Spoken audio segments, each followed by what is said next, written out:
तुमने मेरी माँ को रुलाया है और अब मैं 100 माँओं को रुलाऊंगा।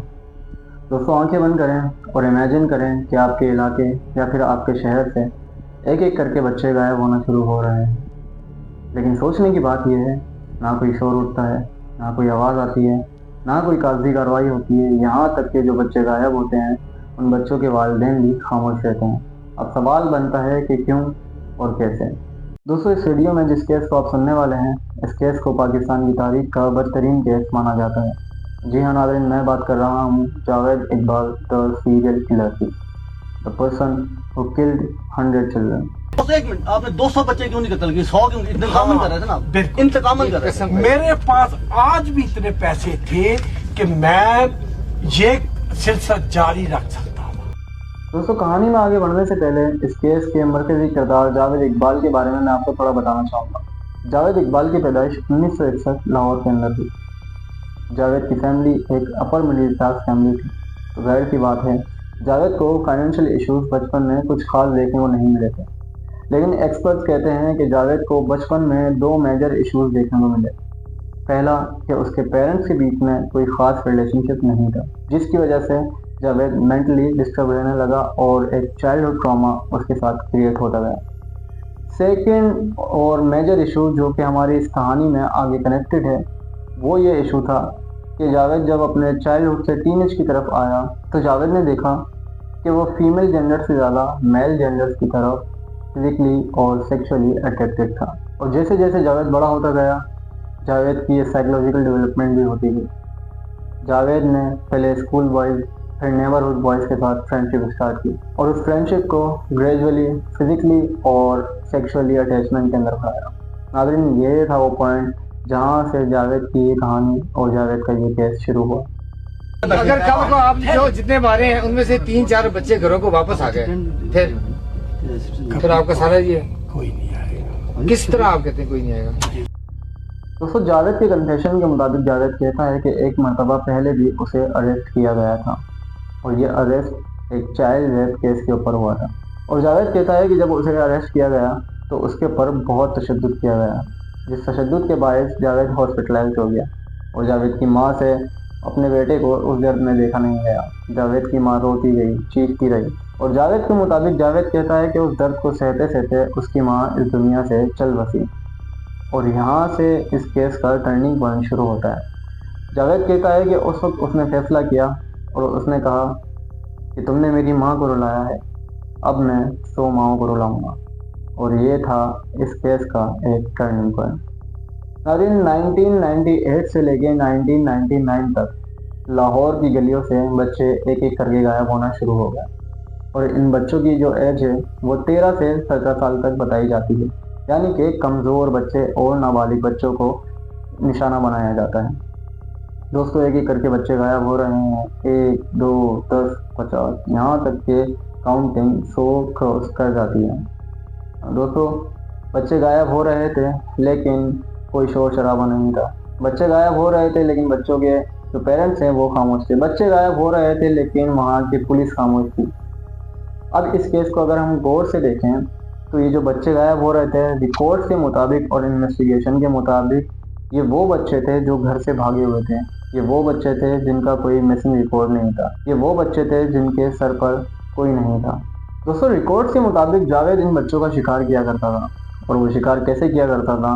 पहले बच्चों को ढूंढता था और देखता था कि बच्चों की नीड्स क्या हैं और फिर उन नीड्स के ऊपर काम किया करता था। बच्चों को लालच देता था, अच्छा पैसा, अच्छा खाना और एक अच्छी लाइफ। बच्चे उसके बहकावे में आते और उसके साथ चले जाते और इसी तरह जावेद एक एक करके उन बच्चों को जमा करता गया। दोस्तों इन्वेस्टिगेशन कहती है कि जावेद जब बच्चों को लेकर जाता, पहले उनको अच्छे से खिलाता, अच्छी एक लाइफ देता, उसके बाद एक कमरे में ले जाकर उनसे फिजिकली और सेक्सुअली अटैच्ड होता, यानी कि उनका रेप करता। दोस्तों उस रेप के बाद जावेद उन बच्चों के साथ जो करता वो चीज़ आपका दिल दहला देगी। बच्चों का गला दबाया जाता, वो भी चैन से। चैन से बच्चों का गला दबाने के बाद उनके जिस्म के टुकड़े भी किए जाते और उन टुकड़ों को एसिड्स के अंदर डाला जाता। यही नहीं दोस्तों, आप इस बंदे की साइकी चेक करें और आप ये चेक करें कि साइकोलॉजिकल प्रॉब्लम इसके साथ कितनी थी। ये उन बच्चों को मारते वक्त उनकी काउंटिंग किया करता था कि 1 2 3, कि आज मैंने एक बच्चा मार दिया, आज मैंने दूसरा बच्चा मारा।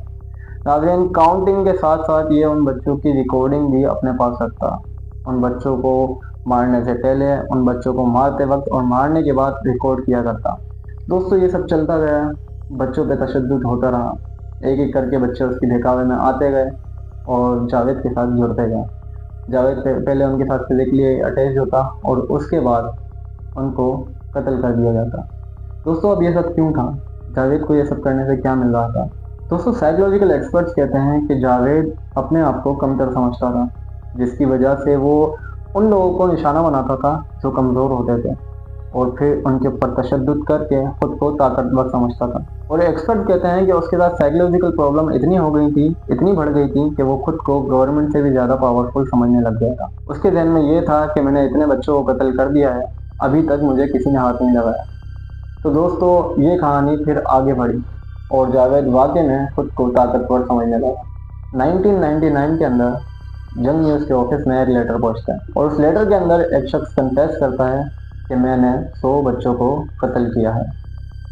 कब, कैसे, क्यों, हर एक डिटेल होती है।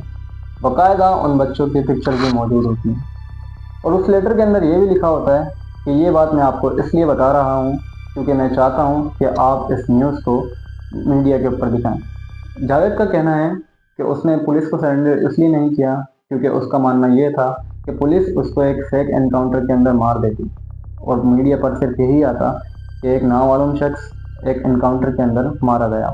लेकिन जावेद चाहता था कि जो कारनामा उसने सर अंजाम दिए हैं वो दुनिया तक पहुँचे। और जावेद ने एक कन्फेशन के अंदर ये भी कहा कि ये चीज़ मैं मीडिया पर इसलिए लाना चाहता हूँ ताकि जो लोग हैं वो अपने बच्चों का ख्याल रखें, जो बच्चे सड़कों पर मौजूद हैं उन पर रिकॉर्ड जमा किया जाए। ये थे जावेद के कन्फेशन और कन्फेशन के अंदर जावेद के बड़े बड़े दावे। और फिर दोस्तों, ऐसा ही होता है, जंग न्यूज़ के साथ साथ मुख्तलिफ अखबारों के अंदर जावेद की खबर चलती है और पाकिस्तान समेत पूरी दुनिया के लोग परेशान हो जाते हैं। जावेद के घर के ऊपर छापा पड़ता है और जब छापा पड़ता है तो वाकई में जो जो चीज़ें जावेद ने उस लेटर के अंदर लिखी थी वो सब सच होता है।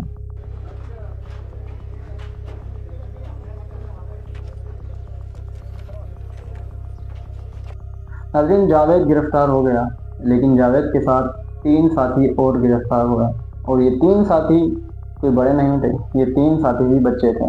एक था 17 साला साजिद, दूसरा था 15 साला नदीम और तीसरा था 13 साला साबिर। साजिद को 98 कत्ल की वजह से 686 साल की सज़ा और नदीम को 13 कत्ल के लिए 186 साल की और साबिर को 3 कत्ल की वजह से 42 साल की सज़ा सुनाई गई। तो सब जो सज़ा जावेद को सुनाई गई वो सज़ा दुनिया भर में कभी किसी को नहीं सुनाई गई थी और वो सज़ा ये थी कि जावेद को मीनार पाकिस्तान लेकर जाया जाएगा और उसी चैन से उसका गला दबाया जाएगा। ये सज़ा सुनकर सिर्फ पाकिस्तान ही नहीं बल्कि दुनिया भर के लोग परेशान हो गए और यहाँ तक कि यूनाइटेड नेशन के लोग जावेद के हक में आ खड़े हुए और उन्होंने ये कहा कि ये ह्यूमैनिटी के खिलाफ है। लेकिन दोस्तों, सवाल ये बनता है कि क्या जावेद ने जो किया वो ह्यूमैनिटी के अगेंस्ट नहीं था? क्या वो सही था? और जो लोग उसके हक में निकले थे, क्या उन्होंने ज़रा भर भी ये नहीं सोचा कि जो हम जावेद के लिए निकल रहे हैं क्या ये सही है या नहीं? लेकिन दोस्तों, प्रेशराइज होने की वजह से इस सज़ा को कैंसिल किया जाता है और जावेद को सलाखों के पीछे भेज दिया जाता है। और फिर 8 अक्टूबर 2001 को एक न्यूज़ मिलती है जिस न्यूज़ में ये बताया जाता है कि सलाखों के पीछे जावेद और उसका 17 साला साथी साजिद दोनों मुर्दा मिले हैं और बताया जाता है कि इन दोनों ने अपनी टी शर्ट से या फिर अपनी कमीज से अपना गला दबाया और खुदकुशी कर ली। दोस्तों, ताज्जुब की बात है कि किसी ने क्यों नहीं देखा और बताया जाता है कि रात के उस पहर में खुदकुशी हुई जब उस जेल के कैमरास भी ऑफ थे। नाज़रीन, अब इस बात में कितनी सदाकत है, कितनी सच्चाई है, ये तो नहीं पता, लेकिन ये ज़रूर पता है कि उनके साथ जो भी हुआ वो सही हुआ, उनके साथ जो भी हुआ वो डिज़र्व करते थे। दोस्तों, ये था इस केस का और इस कहानी का एंड।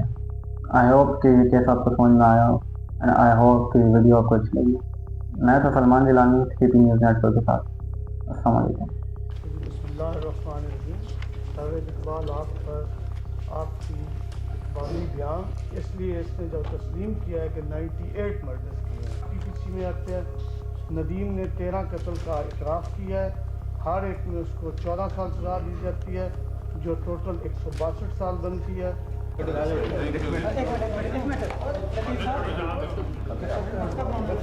बेटी जाके ले लेना।